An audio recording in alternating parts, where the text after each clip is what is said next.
Hi everyone, my name is Delilah and I'm a registered dietitian and energy healer based in Los Angeles, California. And on this episode of Live Kindly with me, we're going to discuss some nutrients in a vegan diet that people are most often worried about and why you don't need to worry about it.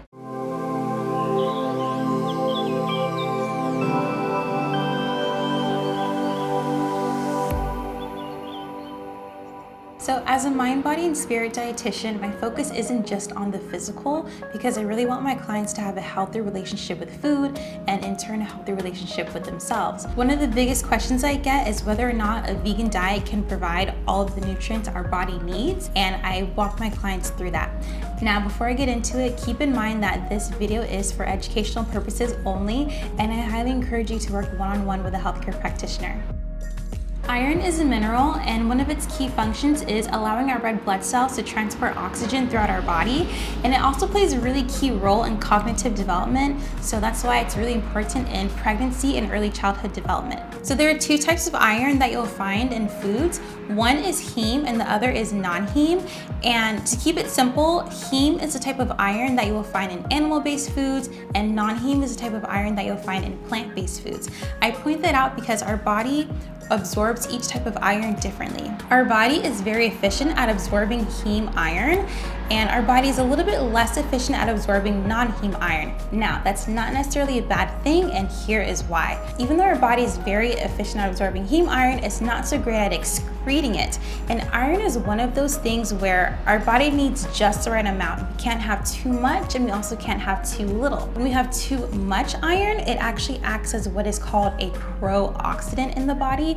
And a pro-oxidant is just the complete opposite of an antioxidant. So that means it causes stress and inflammation in our body, and those are things that make us more susceptible to developing things like type 2 diabetes, heart disease, stroke, and even certain cancers like liver and ovarian cancer. There are things that we can do to increase our absorption of non-heme iron.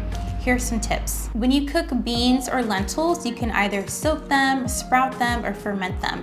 That will reduce the phytate content. So when you're cooking your beans and lentils, soak them, or an example of fermented beans would be tempeh, because tempeh is fermented soybean. Secondly, try to include a food source of vitamin C whenever you're eating your iron-rich foods, because vitamin C increases iron absorption. The next time you have a green smoothie, throw some mangoes in there. The next time you're cooking your beans, cook them in a tomato sauce. And thirdly, when you're drinking your tea, such as green tea or black tea, try to drink it separate from your meal, because tea has natural compounds called tannins, which can decrease iron absorption. People often associate dairy as being the one and only food source of calcium. However, there are plants that provide calcium as well. A cross-sectional study that looked at adults who are either vegan, vegetarian, or omnivores looked at their bone mineral density and noticed that there was no significant difference in their bone mineral density across the different diets. When a person follows a whole food, well-balanced vegan diet, they're more likely to consume larger amounts of foods that contain antioxidants and other phytonutrients that are very protective to bone health, such as vitamin C, flavonoids, carotenoids, and phytoestrogens. Some examples of plant-based sources of calcium are dark green leafy vegetables, such as collard greens, kale, and spinach.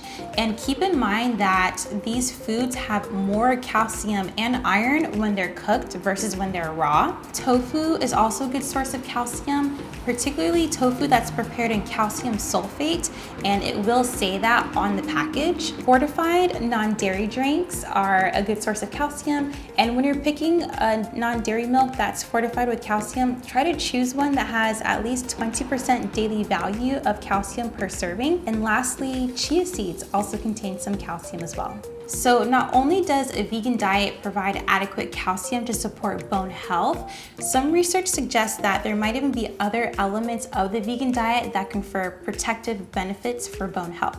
Omega-3 fats play a big role in cell structure and function, most notably in the brain, which is why they're so crucial to brain function and development. Also, omega-3 fats are referred to as essential because our body is not able to make them, so we must get them through our diet. There are three main types of omega-3 fats. That is ALA, EPA, and DHA. DHA is really important for brain health. So the types of omega-3 fats that you're gonna find in plant-based foods are in the ALA form, and our body will convert the ALA to EPA and then DHA. However, the conversion rate is pretty low. Some research suggests that it's less than 15%. And on that note, there is still no clear clinical guideline as to exactly how much ALA omega-3 fats a person should consume in order to ensure adequate conversion to DHA. So until that guideline comes out, for right now, the best practice is to supplement with a vegan algae-based DHA supplement. Circling back to food, some vegan sources of omega-3s are chia seeds, hemp seeds, flax seeds, and walnuts. So bottom line with the omega-3s, I recommend to incorporate plant-based sources of omega-3s in your diet and supplement with a vegan algal DHA supplement. B12 is a vitamin that's really important for red blood cell function, DNA synthesis, and nervous system function. Certain populations that need to pay close attention to this vitamin would be the elderly, because as we age, it gets more difficult for our body to properly absorb vitamin B12, and pregnant people, because B12 needs are increased during pregnancy. Traditionally, eating meat has been a source of B12, so humans would get B12 by eating animals, and the animals would get B12 by eating the bacteria and the minerals in their environment. However, the environment and the animal's diet has changed. There's less of the B12 forming bacteria in the soil and less of the necessary minerals in the soil for the animals to make B12 in their body. So nowadays, the livestock feed is often supplemented with either B12 or the necessary minerals in order for the animal to be able to create B12 in their body. So if the animals are being supplemented, we might as well supplement too and just spare their livelihoods. Now, there are different types of B12 supplements on the market, different forms and different dosages, and I recommend for you to first consult with your doctor so that they can check your levels and advise what would be the best form and dosage for you. So overall, whether you're vegan or not, a B12 supplement may be beneficial because some research suggests that even omnivores may need supplementation. Vitamin D does a few things. It supports our bone health, supports our immune system, and it helps our gut absorb calcium. It's known as the sunshine vitamin because it's synthesized in our skin via exposure to sunlight. Vitamin D supplementation is advisable for most people because it's not uncommon for people to have inadequate intake of vitamin D or even be deficient. And there are different factors that can contribute to having low vitamin D status, such as inadequate exposure to sunlight, having dark chocolatey skin like myself, being elderly, being an infant, or having gastric bypass surgery. Side note, the notion about dark-skinned people or Black people being vitamin D deficient still is under review because there is some research that suggests that current testing standards may not be the best fitting assessment for Black people, and it's not yet 100% clear if or how low vitamin D status has significant health consequences for Black people. As far as food sources, there aren't really that many natural food sources of vitamin D. The main ones really are cod liver oil and fatty fish like salmon and trout, and mushrooms that have been treated with UV light. So really your best bet is to get it via supplementation and fortified foods. For fortified foods, it'd be mainly fortified non-dairy milks. And when you're choosing a non-dairy milk that's fortified with vitamin D, I recommend to choose one that has at least 20% daily value of vitamin D per serving. And secondly, there are some breakfast cereals that are fortified with vitamin D. When it comes to supplementing with vitamin D, I recommend to first check with your doctor to check your levels and advise proper dosage, because on the market you will find vitamin D in different forms and dosage ranging from 500 IUs to 5,000 IUs. And lastly, most commercial forms of vitamin D supplements are made from lanolin, which comes from sheep's wool, so you want to be sure that you get a vegan vitamin D supplement. Iodine is a key component in thyroid hormones, which play a major role in different processes like metabolism, protein creation, and enzyme function. Iodine deficiency leads to hypothyroidism, which is an underactive thyroid. As far as food sources of iodine, seaweeds are the most dense sources. So some examples would be kelp, nori, and sea moss. However, the iodine content in these seaweeds can vary depending upon the type of seaweed. The next runners up would be seafood and dairy. And last but not least, iodized salt is also a source of iodine too. And that's basically table salt. Now I know you might be thinking, ew, that's gross. Who uses table salt? But consider this. 1/4 teaspoon of iodized salt contains 75 times more iodine than sea salt.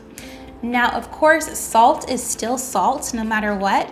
So you do want to use it sparingly because too much salt in your diet will lead to hypertension. And I know you might be also thinking about ultra processed foods or frozen foods because those do contain a lot of salt too.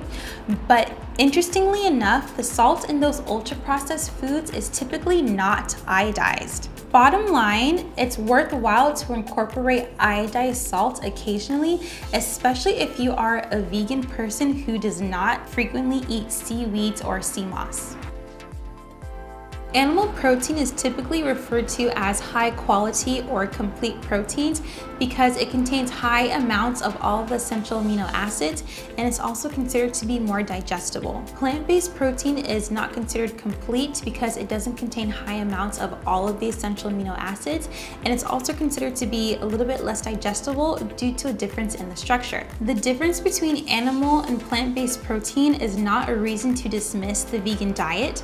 When you're following a vegan diet, best practice is to consume a wide variety of different types of plant-based proteins each day in order to ensure that you're getting all the essential amino acids that you need. And you don't necessarily need to track the grams of protein you're eating every day, because if you're eating enough food and eating a balanced diet, that will be enough to make sure that you're eating enough protein and getting all the essential amino acids. Some food examples of plant-based proteins are beans, lentils, nuts, seeds, and whole grains. Although whole grains aren't necessarily as dense of protein sources compared to beans and lentils, they still do contribute to overall protein intake and the different essential amino acids that you'll be getting. So as far as physical health, plant-based proteins are adequate enough to support increased muscle mass and strength. So overall, plant-based protein is an ideal choice because it supports muscle mass and strength, it's better at preserving muscle mass,